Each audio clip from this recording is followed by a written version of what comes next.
እስኪ አንድ ጥያቄ ልጠይቅህ። ዛሬ ጠዋት ስትነቃ አንድ የማታውቀው ሰው ደውሎልህ እንዲህ ቢልህ ምን ይሰማሃል? ባንክ አካውንትህ ውስጥ 86400 ብር ገብቶልሃል። ነገር ግን አንድ ቅድመ ሁኔታ አለ። ይህንን ገንዘብ እስከ ዛሬ ማታ 12 ሰዓት ድረስ ካልተጠቀምክበት ሰዓቱ ካለፈ አታገኘውም። ወደ ነገ አይዞርም። ማቆየት አትችልም። ለሌላ ሰው መስጠት አትችልም። ትጠቀምበታለህ ወይስ ይባክን ቢልህ ምን ታደርጋለህ? እያንዳንዷን ሳንቲም ጠቃሚ ነገር ላይ ለመዋል አትሯሯጥም? አንድ ሳንቲም እንዲበክን ትፈቅዳለህ? በፍጹም። ነገር ግን እውነታው የሆነው ሁላችንም በየቀኑ ይህ ስጦታ ይሰጠናል።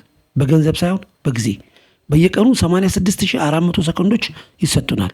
ልክ ቀኑ ሲያልቅ ያ ጊዜ ለዘላለም ይጠፋል። ወደ ነገ አይዞርም። መቆጠብ አይቻልም። ታዲያ ለምንድን ነው አብዛኞቻችን ይህንን ውድ ሀብት ልክ በእጃችን እንዳለ አሸዋ በጣቶቻችን መካከል እንዲሾልክ የምንፈቅደው? ለምንድን ነው በስልካችን የማይጠቅመንን ነገር ስክሮል በማድረግ ጊዜያችንን የምናባክነው? ሰበብ እየደረደርንና ነገ ጀምራለሁ እያልን ህይወታችንን የምንዘርፈው? ይህንን ቪዲዮ ስትመለከት የወደፊት ማንነትን ወይ እያመሰገንክ ነው፣ አለበለዚያ እየረገምክ ነው። ምክንያቱም አሁን የምታደርገው ምርጫ የወደፊት ህይወትህን ይወስናል። ማንም ሊነግርህ የማይፈልገው እውነት ይሄ ነው። ጊዜህን እያባከንክ ብቻ አይደለም፣ ልትሆን የምትችለውን ሰው እየዘረፍክና ህይወትህ እያመለጠችህ ነው እንጂ። ዛሬ ከዚህ የማቅማማት አዙሪት ወጥተህ እንዴት የጊዜ ባለቤት በመሆን ስኬታማ መሆን እንደምትችል በጥልቀት እነግርሃለሁ። ህይወትህን የሚቀይሩ 10 መሰረታዊ ነገሮችን አቀርብልሃለሁ። ይህንን ቪዲዮ እስከ መጨረሻው ከተመለከትክ ጊዜን ማስተዳደር ሳይሆን ህይወትን ማስተዳደር ምን እንደሆነ ትረዳለህ። ወደ ነጥቦቹ ከመግባቴ በፊት አንድ አጭር ታሪክ እነግርሃለሁ። አንድ ትልቅና ኃያል ወንዝ ነበር። ይህ ወንዝ ከተራራ ላይ ተነስቶ ወደ ውቅያኖስ ይፈሳል። ወንዙ አንድ ዓላማ ብቻ አለው፣ እሱም ውቅያኖስ መድረስ። በመንገዱ ላይ ብዙ ነገሮች ያጋጥሙታል። ትላልቅ ድንጋዮች፣ ጥልቅ ሸለቆዎች እና ለምለም መስኮች። ነገር ግን ወንዙ አይቆምም። ድንጋይ ሲያጋጥመው ዞሮ ያልፋል። ሸለቆ ሲያገኝ ሞልቶ ይፈሳል። ዛሬ ደክሞኛል፣ ነገ እፈሳለሁ አይልም። ምቹ ኩሬዎች ውስጥ አርፎ አይቀርም። በዓላማ በአቅጣጫና በማይገታ ፍጥነት ወደ ግቡ ይገሰግሳል። ምክንያቱም ወንዙ ውሃ ራሱን እንደማያባክን ያውቃል። ወደ መድረሻው የሚወስደው እጅግ ቀልጣፋው መንገድን ይፈልጋል። አሁን ደግሞ ሌላ የውሃ አካል አስበው፣ የቆመ ኩሬ። ይሄ ኩሬ የትም አይሄድም፣ ዝም ብሎ ተኝቷል። ፀሐይ ስትበረታ ይተናል፣ እንስሳት ሲጠጡት ይጎድላል። በሂደትም መጥፎ ሽታ ያመጣል፣ ከዚያም ይደርቃል። አብዛኛው ሰው ህይወቱ እንደዛ የቆመ ኩሬ ነው። ትኩረቱን በሺዎች በሚቆጠሩ ትርጉም በሌላቸው ተግባራት ላይ ይበትነዋል። ከዚያም ለምን በህይወቴ ትልቅ ነገር አልተፈጠረም ብሎ ይገረማል። ያንተም ጊዜ እንደዛ ወንዝ መፍሰስ አለበት። ስኬታማ መሆን ማለት ጊዜህን እንደ ወንዝ በዓላማና በአቅጣጫ መምራት ማለት ነው። እንግዲህ ከዛ የቆመ ኩሬነት ወጥተህ እንደዛ ኃያል ወንዝ ወደ ስኬት ለመፍሰስ ምን ማድረግ አለብህ? እነዚህን 10 ነጥቦች በጥንቃቄ አዳምጥ። አንደኛ፣ ጊዜ ገንዘብ ሳይሆን ህይወት መሆኑን ተረዳ። ብዙ ጊዜ ጊዜ ገንዘብ ነው ሲባል እንሰማለን፣ ግን ይሄ እውነት አይደለም። ጊዜ ከገንዘብ በላይ ነው።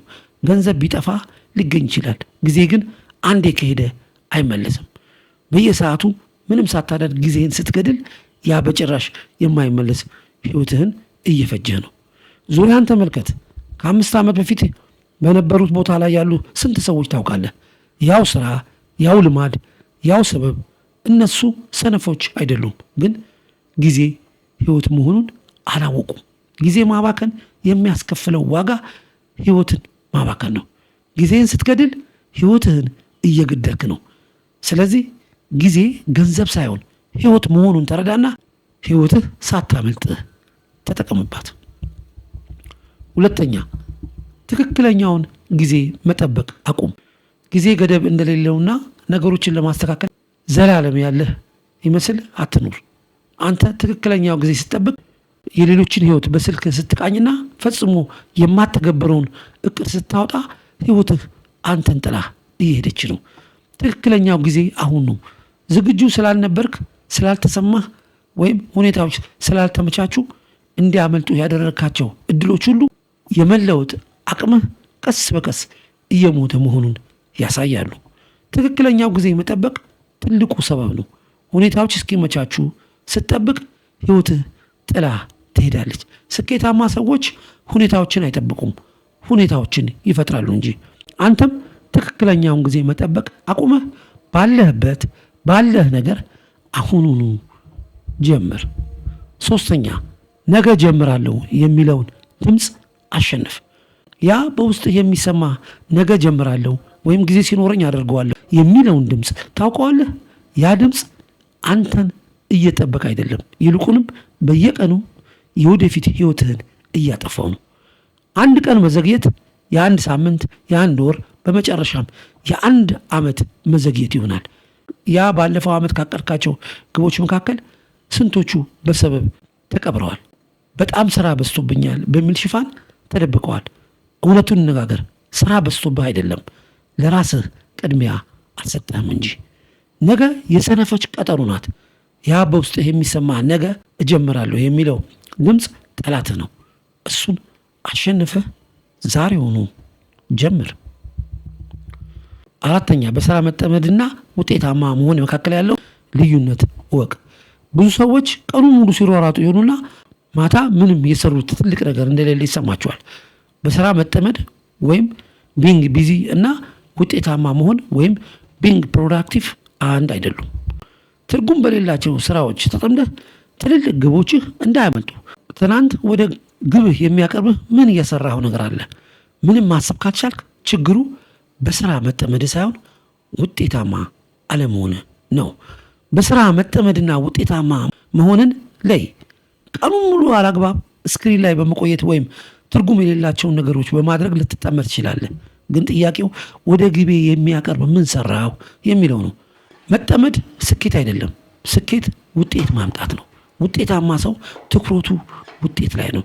የሚያደርገውን እያንዳንዱን እንቅስቃሴ ወደ ግቡ እንደሚያደርሰው ያውቃል። መሮጥ ብቻውን ግብ ላይ አያደርስም። ዋናው ነገር ወደ የትኛው አቅጣጫ እየሮጥን ነው የሚለው ነው። ስራ መብዛቱ ሳይሆን የሰራው ስራ የፈጠረው ለውጥ ነው ውጤታማ የሚያደርግ። 5ኛ ምቾትን ሳይሆን እድገትን ምረጥ።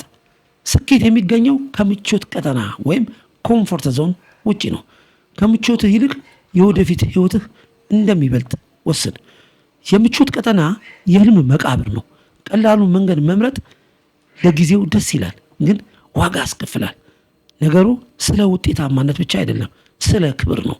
ስለ ራስ ክብር ሁልጊዜ ቀላሉን መንገድ ስትመርጥ፣ ከእድገት ይልቅ ምቾትን ስታስቀድም፣ ለራስህ የምትናገረው ነገር ቢኖር ህልሜ ግድ አይሰጠኝም፣ የወደፊት ህይወቴ አያሳስበኝም፣ እኔ ዋጋ የለኝም የሚል ነው። ስለዚህ አሁኑኑ ወስንና ከምቾት ቀጠና ውጣና ነገህን ዛሬ ስራው። 6ኛ ጊዜን ማስተዳደር ሳይሆን ህይወትን ማስተዳደር ልመድ።